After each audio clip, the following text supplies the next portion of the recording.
Ready? Okay. Assalamu alaikum wa rahmatullah. Bismillah ar-Rahman ar-Rahim. Alhamdulillah. Wa salatu wa salamu ala Rasulillah wa ba'd. So, Musa came back, destroyed the golden calf, and the people recognized what they were doing wrong. And so, a while later, much later, one day, one of the children of Israel, one of the Israelites murders somebody in the camp, because they're living in a camp now, all the Bani Israel, all the children of Israel.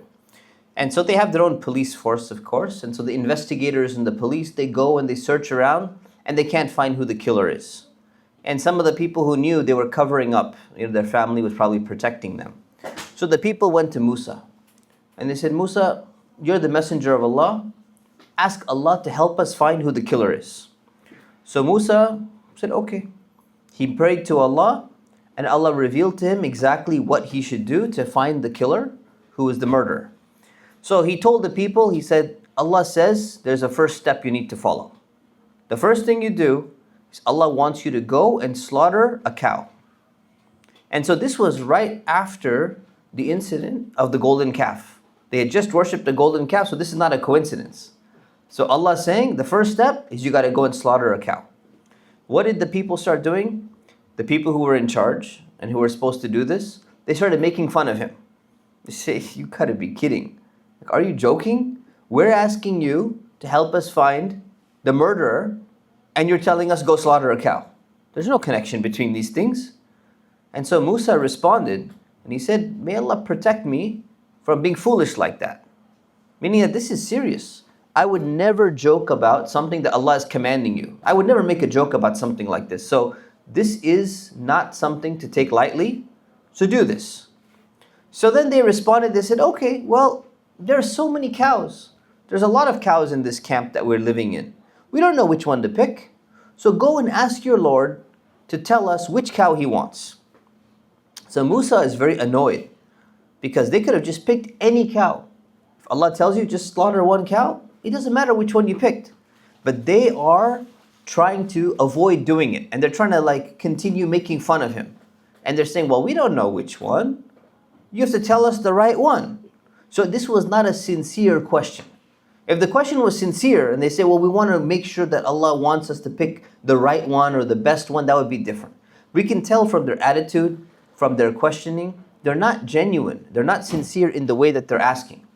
So they're just trying to make an excuse to not do it. And they said, oh, maybe Musa is not going to get a revelation, or maybe Musa won't have anything to say. And so Musa went back to Allah and he asked Allah anyways. And he asked Allah, he said, oh Allah, they're asking which type of cow it should be. So the response came back. And Musa went and told the people, he said, Allah said that he wants you to slaughter a cow that's neither too old nor too young. It has to be a middle-aged cow.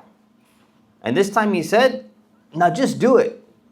Allah's telling you to do it. Stop asking questions, just do it. But these people, they're not genuine. They're not sincere. So they wanted to play around a little bit more and they wanted to delay. They said, oh Musa, ask your Lord to tell us which color he wants. So Musa is frustrated now. Again, their pathetic excuses and their insincere questions. But Musa goes back and makes dua to Allah again. And he said, okay, oh Allah, they're saying this. What should I do? Allah told him the answer. He went back to the people and he says, Allah says that it's a yellow cow. Bright color and something that people enjoy looking at. Not something that's there's two types of yellow. There's like a diseased yellow. You're like, ew, it's kind of a gross yellow. And then there's like a nice, shiny, golden looking yellow. And so they got the answer, what kind of color? And his people, what do? They keep pretending to complain. They're like, well, ask your Lord to tell us exactly which cow it is. We can't figure out which specific one he wants. If Allah wants, he could guide us to the right one. But look, there's so many, more than one cow could match that. You haven't given us the exact cow that we're looking for, like that we need to find. So Musa goes back, prays to Allah, gets the answer, goes back and tells them. He says, it's a cow that is not trained to carry anything. Most cows, they're there for the purpose of working. They carry, you attach some water wheels or something to it, and it drags loads for you and does other stuff. So it's saying it's a cow that's not trained to carry anything or do any work, and it's not injured, it has no flaws at all. It's like a perfect cow, never been worked. It's like one of those luxury cows. It just sits back, relaxes, and it's all shiny and it looks nice and everything, and it's good middle age, not too young, not too old. So all these questions that they kept asking, it made it very difficult for them. Because in the beginning, they could have sacrificed any cow. Now they have to find a middle-aged cow, a bright yellow cow that's never carried anything and has absolutely no defects at all. And they searched all around, and they found that there's only one cow in the entire land that matches this description. And it was really hard, and it cost them a lot of money. And afterwards they said, you know what? They were almost not going to even do it. But in the end, they said, okay, well, we asked all these questions, and Musa's telling us, and maybe we're going to find the killer. So they finally go, and they sacrifice this cow. So once they slaughtered the cow, they went to Musa, and they said, okay, we did what your Lord asked us to do. So then Musa told them the next step. He says, Allah told them to take a piece of that dead cow, of the slaughtered cow, and you're going to go to the man that was murdered, and you're going to touch him with a piece of that cow. And they did it, and what happened is the man, he came to life for a moment. And he said, that's the guy who killed me. He mentioned his name. He said, that's the guy who killed me. And he went back down and he lay dead. And so now they know who the killer is. This is a miracle from Allah, manifested through Prophet Musa. And so what should they have done? They should have been so happy. Thank you, O Prophet Musa. Thank you, O Allah. We asked you for something. This is another blessing that you've given us. How many blessings have they gotten? The food and the drink and the shade, and blessing after blessing after blessing. Instead, what did they do?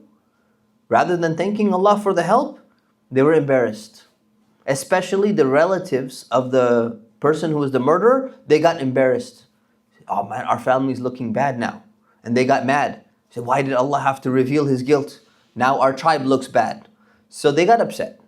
So instead of being thankful, this is what happened to them. And this is known as the incident of the cow, the Baqarah. And Surah Al-Baqarah, the second chapter, the longest chapter in the Qur'an, is named after this incident, which is mentioned in this surah, in the story of Prophet Musa. And then there's another story of Prophet Musa, which is mentioned in Surah Al-Kahf. And so later on, at some point in history, we don't know exactly when, but at some point around this time, one day somebody came to Prophet Musa, one of the Israelites, one of the Bani Israel, and they asked Musa, and they said, do you know anyone who has more knowledge than you have? And so Musa, he said, no, I don't know anybody else who has more knowledge, because he was thinking, meaning knowledge from Allah, like knowledge about Allah and knowledge from Allah. Musa is a messenger of Allah. Allah has taught him things that nobody else knows. So he just assumed, he says, well, I'm the prophet sent to this people. No one would have more knowledge, about Allah or about what Allah wants than I do, because Allah chose me to be a messenger. But Allah wanted to teach him a lesson. He shouldn't have said no. The better answer would have been, only Allah knows best. Allah's given me a lot of knowledge, but Allah knows best. So Allah wanted to teach him a lesson, but He wanted to teach a lesson to everybody else through this incident. So Allah had given one person a special type of knowledge that even Musa did not have. Musa had knowledge of the Torah, of the revelation. Musa had direct communication with Allah. But this other person, Allah gave him a different type of knowledge that other prophets were not given. So it may not be more knowledge, but it's a different type of knowledge. So Allah told Musa, He said, well, actually, you said no, that no one else has more knowledge than you. But there's a servant of mine who has more knowledge than you. I mean, he has different knowledge than you. He knows things about that I've taught him that you do not know. So what would other people normally do?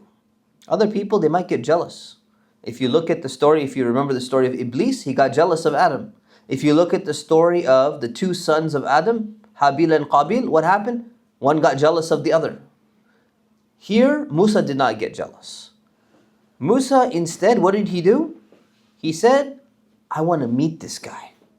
I want to learn from this person. I want to become his student. If he has more knowledge than me, then let me go and benefit from him. So Musa asked Allah, so, oh Allah, I would like to meet this man. Can you guide me towards him? So Allah said, okay, I will let you meet him. So you got to take some steps too. So the first thing you got to do is you got to travel and you got to go towards the sea. Because remember, they're in the middle of the desert. So now he says you need to travel towards the sea and you're going to take a fish with you.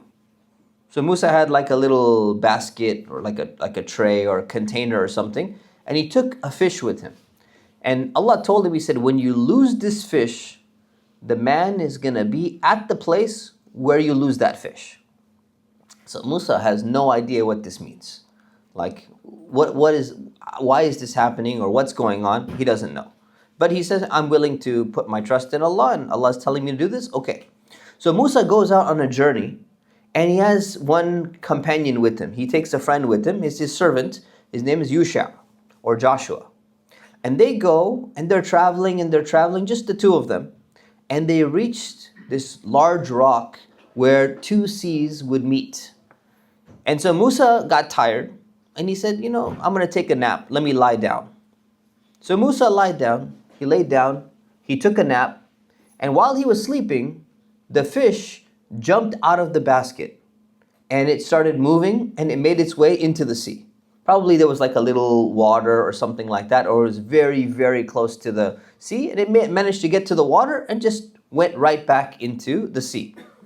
So Musa woke up, didn't realize what's going on. And he said, okay, you know what? Took a nap. We were really tired. I was tired. I needed a break. Let's continue on our journey. We keep going. So they kept on going. The next day, they went to sleep and everything, woke up the next morning. And then Musa told Yusha, he said, you know what? I'm kind of hungry.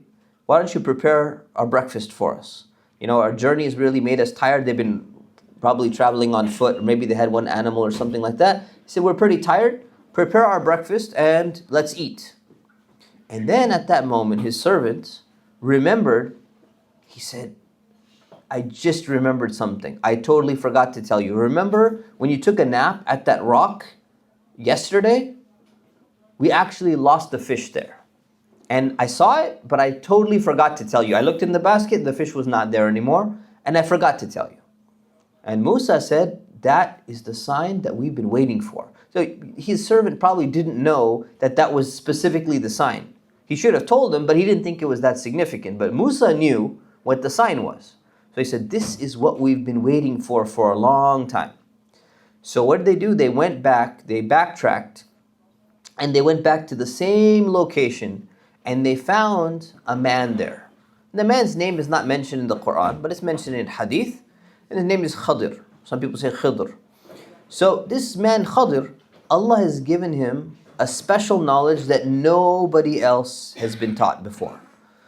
So Musa met him and he realized, this is the man that I've been wanting to find. So Musa asks him, he says, can I stay with you? I want to travel with you. I want to be your student. You can teach me some of the things that Allah has taught you. So the man responded and he said, Musa, you are not going to be able to be patient with me. It's just too difficult for you to understand. You won't be able to handle it. Musa said, no, I promise I will be patient, inshallah. If Allah wills, I will do everything you say. I will not disobey you at all. Anything you tell me to do, I will do it. That's an ideal student, right? He's saying, I'm going to be the best student. I'm going to be on my best behavior. You tell me anything and I'll do it. So the man said, okay, but if you're going to follow me, I have one rule. You're not going to ask me any questions at all until I decide to explain why I did something. And so Musa agreed. He says, I'm willing to be patient. I'm not going to ask you whatever you want. I'll follow any rule that you want. So they traveled together for a while. They started traveling along the shore. And a boat passed by. And this man, Khadir, he wanted to be on the other side. So this boat passed by and it offered them, say, hey, you guys want to get on board the ship? We'll take you for free. We have extra space. So they got on the boat for free and they didn't have to pay anything. This is a good deal, it's a good offer. Let's go ahead and take it. So while they're traveling, this man Khadr, he goes to a part of the boat where no one else could see him. And he goes and he takes a plank, and boats were made of like wooden planks at the time. So he goes and he breaks one of the planks. And now the boat slowly starts leaking water and is filling up with water. And so Musa, he's following his teacher around and he sees what he's done. And Musa just is shocked. He said, why did you damage their boat? Like, you want them to drown? You've done something really, really bad. How could you do something like this? This is horrible. And so the Khadr responded, he said, didn't I tell you that you're not going to be patient with me? So Musa immediately remembered. And he goes, okay, this guy, I wasn't supposed to ask anything. Now I'm not going to get the opportunity to be with him anymore. So Musa apologized. He said, I'm sorry, I forgot. Just excuse me. Don't get mad at me. It was a mistake. It was an innocent mistake. I'm really sorry. So Khadr said, okay, just let it go for now. So they continued on their journey. And then later on, they got off the boat and they were on the beach and they were walking along. And Khadr, this guy, walks up to one of the men. And some scholars have said it's a boy, but ghulam can also refer to a man. And so he walks up to a man and he kills the man. And we don't know exactly how he killed him. It's not mentioned in Qur'an or Hadith. But he goes and kills the man somehow. So Musa, if you look at remember the story of Musa. Musa is a person who is a man of justice. When he sees injustice in front of him, he just can't stop. He had gotten into a fight to try to stop injustice from happening twice. He saw the women waiting in line and people were cutting in line and he had to go and intervene. Whenever he sees something wrong, he needs to intervene because he just can't take witnessing any type of injustice in front of him. He just saw one incident of the boat and now he sees this guy killing another person. And so Musa just shouted out. He goes, how could you kill somebody and this person never hurt anybody else? You just killed an innocent person. So Khadr responded and he said, didn't I tell you that you're not going to be patient with me? And Musa apologized again. He said, I'm sorry. But again, he had already said sorry the first time. So sorry is not going to cut it again the second time. So he has to do something different. Like if you have a teacher and your teacher is strict and you say, I'm going to follow every rule, and then you break the first rule and say, I'm sorry, I forgot. Second time, you can't just say, I'm sorry, I forgot again. You're gone. So now Musa has to come up with a better excuse, an additional excuse, and say, this is different than the first sorry. So Musa said, I'm really sorry. Just give me one last chance. If I ask you about anything from now on, kick me out of this class. I will not stay with you anymore. You have a very good reason to get rid of me and I have nothing to say to you. I won't guilt trip you. I won't say anything. You're totally justified in getting rid of me. So Musa basically said, I'm going to give myself one last chance. I'm not going to do this ever again. So Khadr said, okay, I'm going to give you the last chance like you asked. So he basically put himself into this situation. And so they continued and they traveled and they reached a small town. And they got really hungry. So they went to the neighbors, they went to the people in the village and they asked, they said, hey, can anybody give us some food? We're really hungry and we're far away from home. And they refused. They said, no, we're not going to give you any food. So normally, this is very strange. Because people in small towns, even today, small town people tend to be a little bit more generous than people in big cities who are so busy and they don't even talk to each other and all that. So this small town hospitality, especially in the past, it was even more. So they're supposed to be generous. But these people, even though they're from a small village, they're not generous to their guests. So Musa and Khadr, they said, okay, we're going to leave. We're going to go somewhere else. While they're leaving and they're getting on their way out of the village, Khadr found that he saw there was a wall there. And the wall was damaged. And the wall was damaged so badly, it was almost going to collapse. Maybe in like a year, maybe in 6 months or something. The wall was like so shaky, you could just move it a little bit and it's going to collapse. So all of a sudden, Khadr decides, we're going to fix this wall. So he goes and he starts getting materials and everything, and he starts sitting there and repairing the wall inside the village. And so this is very strange. So Musa is just like, I'm not allowed to ask. I'm just going to work. I have to do what I have to do. So he's going and he's helping him, and they go and they repair and they fix this wall so that it's not going to collapse anymore, and the wall is nice and strong, and it's going to be fine. And so finally, it took a long time, and it was a difficult job. So finally, when they're done, Musa just couldn't help himself. And he said, we fixed this wall for them, and they were such mean people. We could have at least charged them some money. They could at least given us some food in exchange for fixing their wall.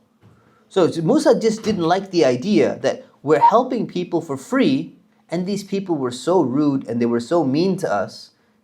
We should get something out of this. So Khadr, he said, we're done. You cannot travel with me anymore.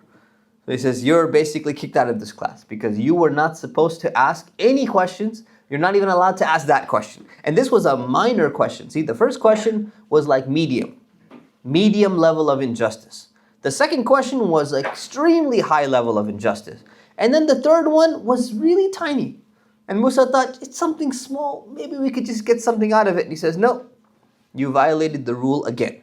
So he goes, now I'm going to explain to you the things which you were not able to be patient about. So Khadr explained. He said, this boat that I damaged, this belonged to a group of people who were poor, and they worked at the sea. And I damaged that boat because there was an evil king that was following them and he would be stealing every single nice boat by force. And so instead of damaging the boat, I actually saved their boat for them by damaging it. And so Musa could never have known something like that. And so if he did not damage the boat would have been taken by the king. As soon as the king comes along with this whole army and they see this ship is damaged, they're going to say, we don't need a damaged boat. It's too much hassle to deal with this. Skip it and move on to the next one. So he actually ended up saving their boat. And he said the man on the beach, he had parents, and his parents were good people. And this man was evil. And this man was going to harm his parents in some way. We don't know exactly how. Maybe he was going to kill them. Maybe he was going to harm them in some other way. So he says, I got rid of that person to protect his parents who were very good people. And so I knew that Allah is going to replace him with another child. And that other child is going to be very good to them. And so that child was going to be very bad. Or child meaning even an adult, still a child. He said that person was going to be really bad. And he said, as for the third one, the wall belonged to 2 orphans, kids in the town. And these 2 orphans, they had their father, when he died, he left a treasure underneath that wall, and it was buried, and their father was very righteous. And he said, if that wall collapsed, the people of that town who wouldn't even give Musa and Khadr, it wouldn't even give them any food, what would they do? They would steal that treasure and keep it for themselves. They wouldn't give it to the kids. So he's saying, I actually helped those kids. I didn't help the bad people of the town. Because from Musa's perspective, you're helping the people by rebuilding their wall. But in reality, he's actually helping the 2 orphans be protected from the bad people of that city. And then Khadr explained, he said, I didn't do any of these things on my own. Allah told me exactly what to do, and I just did it. And this is the explanation of all those things that you could not be patient with. So Musa learned a huge lesson. Musa realized that people can never understand the future. You can never know what's going to happen later on in the future. There's so many things that may seem bad right now, but later on, when you look back in the past, you realize that was actually for the better. And so Musa realized that one important lesson. That's a big important lesson for all of us. Something happens to you in your life and you're like, this is the worst thing. You lose your job. You see, this is the worst thing that ever happened. And then you get a better job. And you realize, you know what? I could have never gotten that job had I not lost the previous job. So that ended up being very good for me, that I got laid off or whatever may happen. And so every time something that looks like it's a little bad, it could potentially be really good for you in the long run, but you can never know that until you get into the future. But we can't know what the future is. So that's the first lesson that Musa realized. He says that because we can't know the future, we don't know which actions that seem like they're bad right now actually end up being good later on for us in the future as well. And so the second thing that Musa realized is that some people, like this man, are given one type of special knowledge from Allah, and Musa, like prophets, other prophets, they're given a different type of special knowledge from Allah. So he learned a lesson that, you know what, Allah gives different types of knowledge to different people. Prophets get revelation knowledge. They're supposed to go and convey that message of how you're supposed to live your life. The knowledge that this man got, Khadir, was completely different from what a prophet got. He was not going around and telling people only worship Allah, don't worship idols. That was not his job and that was not his mission. So Musa learned a really big lesson in humility, and Musa also learned a good reminder and a reminder for everyone that because we can't know the future, we may look at something from one perspective, but from the overall scheme, in the overall scheme of things, it's actually something completely different. Inshallah, let's finish up this section. So, much later, many years pass, or maybe many months pass. We don't know exactly what the timeline is, but they're still in the desert. And so the children of Israel, if we look back, this generation that's living in the desert right now, they grew up in Egypt, and they were slaves in Egypt. And how was their treatment in Egypt? They were regularly humiliated by people. And they got used to it. Every time Fir'aun and the Egyptian army and all the people in Egypt, they're making fun of them. And so they grew up with that, always being humiliated, being in a very weak state. And so Musa wanted them to be courageous. He wanted them to overcome some of that. And so there was a city nearby, and this city was called Jerusalem, Al-Quds. And so this was a special city. Why? Because it was a fertile land, and it was a place where Allah said, we want you to settle in this place. And so the problem was, it was controlled by a group of very powerful, tyrannical people, very evil people. And they were from the city of Canaan. This is not unconnected to the past.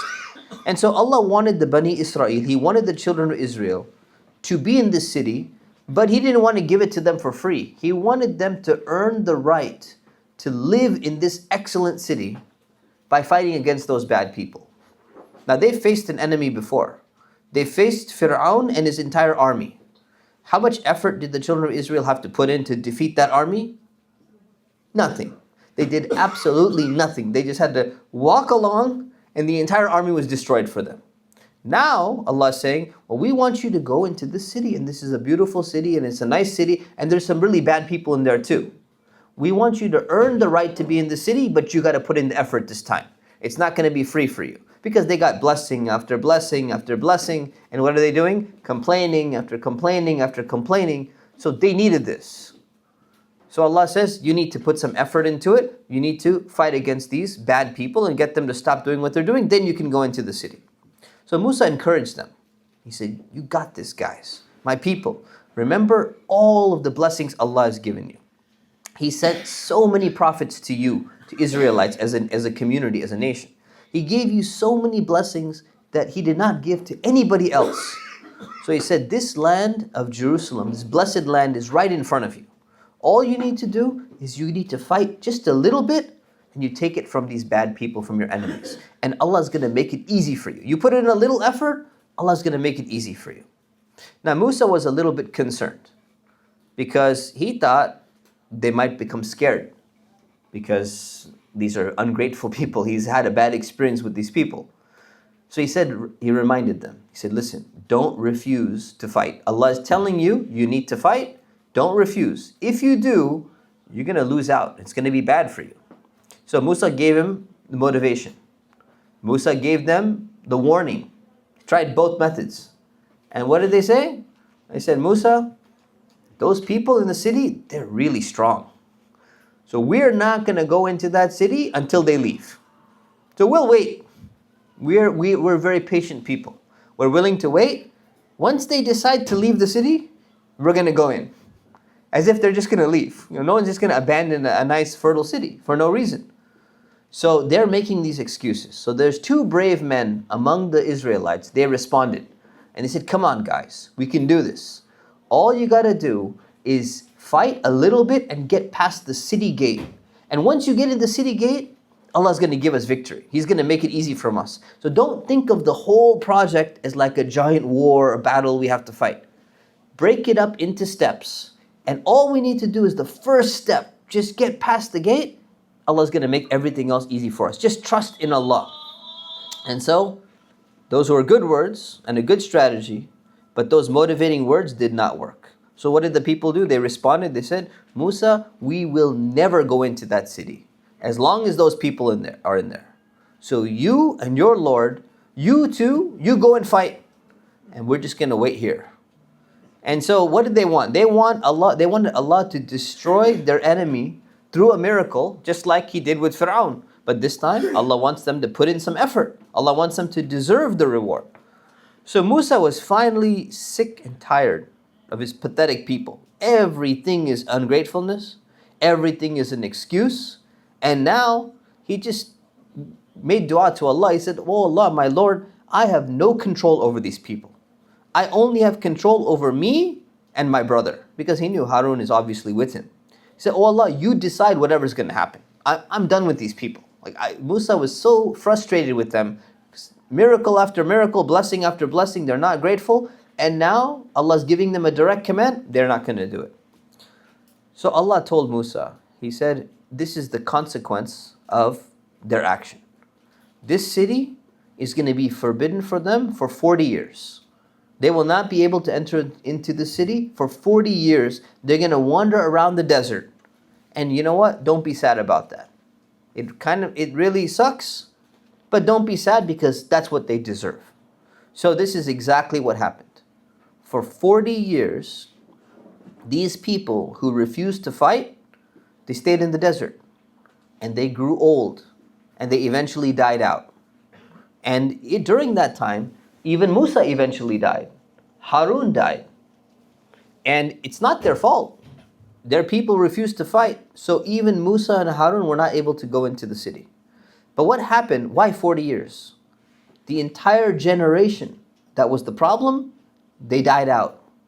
And now a completely new generation that didn't grow up in slavery, that had a different attitude, they had different values, they had different everything. They grew up in the desert. They had a tough life, but they had a free life. And they learned some things and they were better than their previous generation. So they were not like their parents.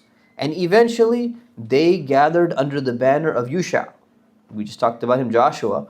And they fought and they took over the city of Jerusalem. And this is exactly how the Israelites entered into the city of Jerusalem. So we will conclude the story of Prophet Musa there. And questions? I'm trying to see if there's another slide. There is no other slide. Okay, yes, questions. Yeah, Jabir.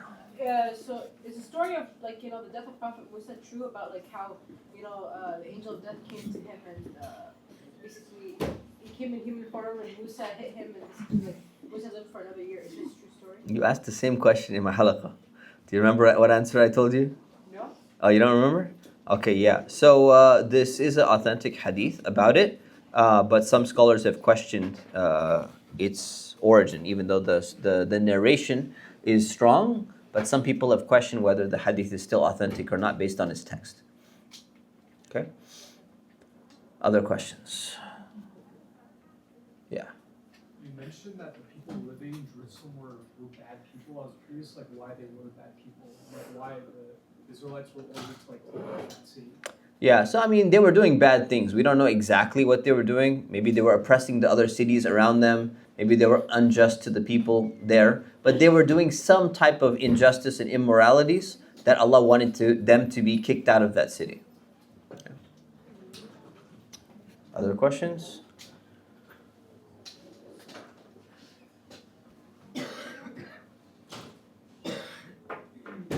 No other questions? Okay, I'm going to ask some questions then.